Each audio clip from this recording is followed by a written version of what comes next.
সারা ভারত গণতান্ত্রিক নারী সমিতির মিছিলে কেঁপে উঠল বিশ্রামগঞ্জ বাজার। বৃহস্পতিবার দুপুরে বিশ্রামগঞ্জ বাজারে সারা ভারত গণতান্ত্রিক নারী সমিতি 6 দফা দাবিতে এক মিছিল সংঘটিত করেন।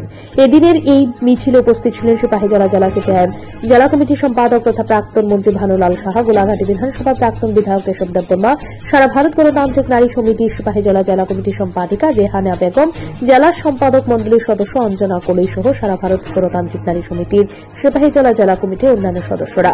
তাদের দাবি, প্রথমত নিত্য প্রয়োজনীয় জিনিসপত্রের মূল্য বৃদ্ধি করতে হবে, নেশা কারবারিদের কঠোর শাস্তি প্রদানে সরকারের নীরবতার অপরাধীরা সাহস পাচ্ছে, নেশা রমরমা ব্যবসা বন্ধ করতে হবে। 3, আইন শৃঙ্খলা রক্ষায় প্রশাসনিক উদ্যোগ বাড়াতে হবে। 4, নারীদের নিরাপত্তার জন্য উপযুক্ত ব্যবস্থা গ্রহণ করতে হবে।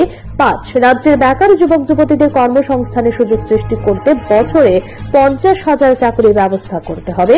6, রাজ্যের শান্তি সম্প্রীতি রক্ষায় উপযুক্ত ব্যবস্থা গ্রহণ করতে হবে। এই 6 দফা দাবিতে বিশ্রামগঞ্জ বাজার ইনকলাব জিন্দাবাদ স্লোগানের মধ্য দিয়ে কাঁপিয়ে তুললেন সারা ভারত গণতান্ত্রিক নারী সমিতি সিপাহীজলা জেলা কমিটি। প্রথমে বিশ্রামগঞ্জ সিপিআইএম জেলা অফিসের সামনে থেকে মিছিলটি শুরু হয়ে বিশ্রামগঞ্জ বাজারে বিভিন্ন এলাকা স্লোগানের মধ্য দিয়ে পরিক্রমা করে এসে জেলা কার্যালয়ের সামনে শেষ হয় এবং সেখানে এক পথসভা অনুষ্ঠিত হয়।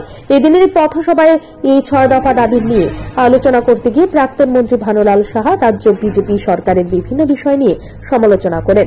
পাশাপাশি রাজ্য সরকার রাজ্যের জনগণের সাথে নির্বাচনে যে প্রতিশ্রুতি দিয়েছিলেন তা কোনোভাবেই পালন করেনি বলে বিভিন্ন বিষয়ে সমালোচনা করেন।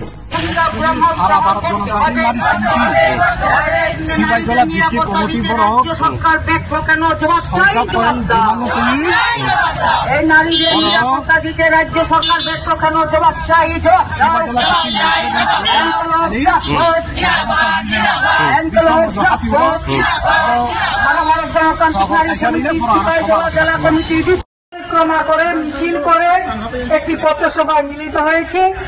এই পথসভায় সভানেত্রী মণ্ডলীতে থাকার জন্য আমি আমাদের সংগঠনের বরিষ্ঠ নেত্রী কমরেড জ্যোৎস্না দেববর্মা, কমরেড কমলা মজুমদার, কমরেড মনোয়ারা বেগম এবং কমরেড পুষ্করানী সিনহার নাম প্রস্তাব করছি।